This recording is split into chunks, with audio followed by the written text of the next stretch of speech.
नमस्ते बालाजी हिंदी टैरो में मैं कृष्णा दास फिर से आ गई हूँ आप लोगों की स्वागत करने।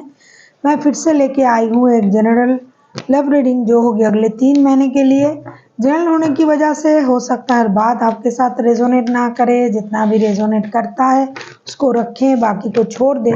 हो सकता है बाकी रीडिंग किसी और के लिए हो। सन साइन, मून साइन, किसी भी साइन से अगर आप पाइसिस हुए यानी मीन राशि हो तो ये रीडिंग आपके लिए होगी। जेंडर स्पेसिफिक भी नहीं है और एनर्जी वाइज वर्षा होते रहते हैं, इसका थोड़ा ख्याल रखिएगा। इस रीडिंग को आप अगले 3 महीने कभी भी देख सकते हो, अप्रैल, मई, जून। और अंत में हम लवर्स ऑरिकल से आपके लिए इस रिश्ते के लिए गाइडेंस पूछेंगे। देख लेते हैं पाइसिस यानी मीन राशि, जेंडर स्पेसिफिक भी नहीं है। देख लेते हैं पाइसिस यानी मीन राशि अगले 3 महीने अप्रैल, मई, जून, अगले 3 महीने की आपकी ओवरऑल एनर्जी। 6 ऑफ पेंटिकल्स की एनर्जी में आप रहोगे। पूरे 3 महीने आपको रिश्ते में बैलेंस करके चलना पड़ेगा। हो सकता है आपके पास 2 रिश्ते हो या फिर आपके काम और रिश्ते में बैलेंस करना पड़ेगा, या फिर आपको फिनेंशियल स्टेबिलिटी और रिश्ते को लेके एक डिसीजन लेना पड़ेगा और बैलेंस करके चलना पड़ेगा। जो भी स्थिति है पूरे महीने, पूरे 3 महीने आपका सोच जो है वो बैलेंस रहेगा। या तो आपको खुद से उस सोच को बैलेंस करके चलना पड़ेगा, या फिर ऑलरेडी है तो आपको बैलेंस तरीके से सोचना पड़ेगा।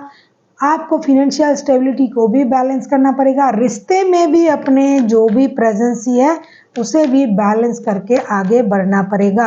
अगर आपके पास एक से ज़्यादा रिश्ता हो तो भी, नहीं हो तो भी काम को, रिश्ते को बैलेंस कीजिए, पैसे को बैलेंस कीजिए। अपने लव लाइफ को चलाने के लिए, शादी को चलाने के लिए आपको हर तरीके से बैलेंस स्थिति से ही गुजरना पड़ेगा। अब हम देखेंगे अप्रैल के महीने की आपकी ओवरऑल एनर्जी। देख लेते हैं पूरे अप्रैल महीने में आपकी ओवरऑल एनर्जी कैसे रहने वाला है। अप्रैल के महीने में आपकी लव लाइफ की पूरी overall energy. Wheel of Fortune, ऐसा लगता है कि अप्रैल के महीने में कुछ नया होने जा रहा है आपके लाइफ में, खास करके लव लाइफ में। अगर बहुत दिनों से कुछ चेंजेस नहीं आ रहा था, बहुत दिनों से आप यूनिवर्स पर इस बात को लेके यूनिवर्स से आप लड़ रहे थे या फिर मदद मांग रहे थे, या फिर आपने बहुत खराब स्थिति देखा है रिश्ते में, तो या तो स्थिति बहुत बदलने वाला है, पॉजिटिव हो सकता है, या फिर कुछ ऐसा स्थिति आ सकता है जिससे आपको ये समझ में आ जाएगा कि आगे रिश्ता किस तरीके से चलाना है। अचानक से आपको लक का साथ भी मिल सकता है या नहीं भी मिल सकता है। सब कुछ बदल भी सकता है, चाहे नहीं भी बदल सकता है, क्योंकि आपको या तो यूनिवर्स पर सब कुछ छोड़ना है या फिर अपने कर्मों के हिसाब से आपको लक का साथ भी मिल सकता है। अचानक से कुछ परिवर्तन आपके रिश्ते में आएंगे। देख लेते हैं मई के महीने आपके लिए क्या लेके आ रहा है पाइसिस। अगर आपको रीडिंग अच्छी लगे चैनल को सब्सक्राइब कर दीजिएगा, लाइक, शेयर एंड कमेंट करना भी ना भूलिएगा। किसी को पर्सनल रीडिंग चाहिए तो डिस्क्रिप्शन बॉक्स में इसका डिटेल्स है, आप उसे पढ़ के मेरे साथ कांटेक्ट कर सकते हो। देख लेते हैं मई के महीने 2 ऑफ सोर्ड्स। पूरे मई महीने में लव रिलेशन को लेके आपको फिर से बैलेंस बनाना पड़ेगा। आपको आँख कान खुली रख के डिसीजन लेना पड़ेगा, जिसे बोलते हैं दिमाग की बत्ती जला के आपको कोई भी डिसीजन लेना पड़ेगा। हो सकता है ऑलरेडी आप 2-2 रिश्ते में जगलिंग कर रहे हो, तो 2 रिश्ते को संभालना आपको पड़ेगा। आपको सही सही डिसीजन लेना पड़ेगा। किसी को पैसे की ज़रूरत है तो उसे पैसा देना पड़ेगा, किसी को आपकी वक्त की ज़रूरत है तो उन्हें वक्त देना पड़ेगा, किसी को आपकी इमोशन की ज़रूरत है तो उन्हें इमोशन दीजिए, किसी को पैसे चाहिए तो पैसे दीजिए। पूरी तरीके से अपनी दिमाग की बत्ती जला के बैलेंस तरीके से रिश्ते को चलाना पड़ेगा, क्योंकि बैलेंस के बिना रिश्ता खराब हो सकता है। आप अपनी माइंड को भी कंट्रोल कीजिए, इनडिसाइसिवनेस रहेगा आप में। हो सकता है आप बैलेंस नहीं कर पाओ, आप डिसाइड नहीं कर पाओ, तो इससे रिश्ता खराब होगा। आपको बैलेंस तरीके से सोचना पड़ेगा, रिश्ते को बैलेंस तरीके से चलाना पड़ेगा। देख लेते हैं जून के महीने।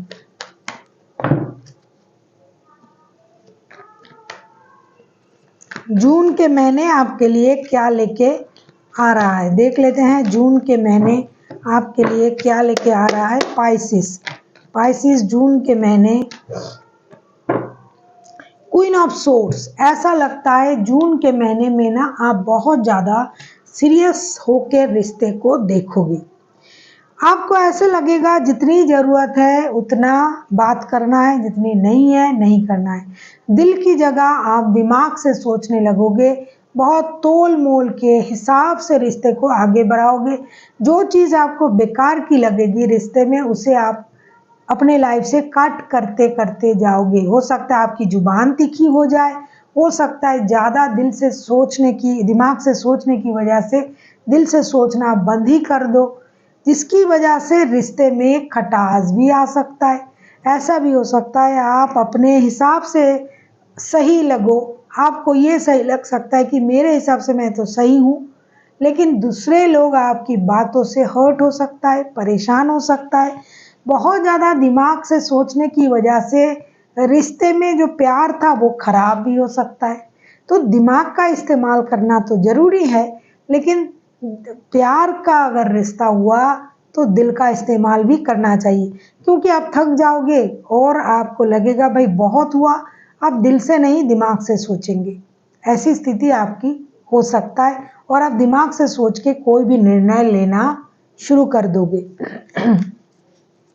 अब हम देखेंगे लवर्स ऑरिकल्स, आप लवर्स के लिए क्या गाइडेंस दे रहा है इन पूरे 3 महीने के लिए। लवर्स ऑरिकल की तरफ से आपके लिए क्या गाइडेंस दे रहा है, लवर्स ऑरिकल्स के तरफ से आप लोगों की रिश्ते के लिए क्या गाइडेंस है।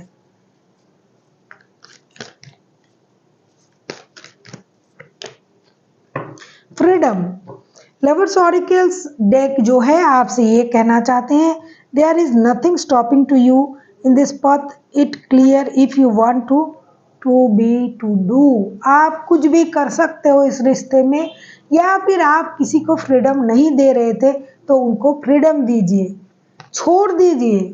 हमेशा किसी को अपने पास जबरदस्ती से जकड़ के रखने से रिश्ता अच्छा नहीं होता है। किसी को आप छोड़ के देखिए, अगर वो बंदा या बंदी वापस आपके तरफ आ रहा है तो डेफिनेटली वो आपसे प्यार करता है। अगर आपके छोड़ने के बाद वो उड़ जाता है तो वो कभी आपका था ही नहीं। तो इसीलिए रिश्ते में फ्रीडम देना ज़रूरी है। आपको रिश्ते में, या तो आपको किसी की फ्रीडम को आपने रोक के रखा है तो उसे फ्रीडम दीजिए, अगर आपको फ्रीडम नहीं मिल रहा है तो आप खुद अपनी फ्रीडम चुनिए और अपने लिए कोई भी डिसीजन आप लीजिए। So thank you for watching and फिर मिलते हैं एक नई वीडियो के साथ। तब तक के लिए स्वस्थ रहिए, मस्त रहिए और वीडियो देखते रहिए।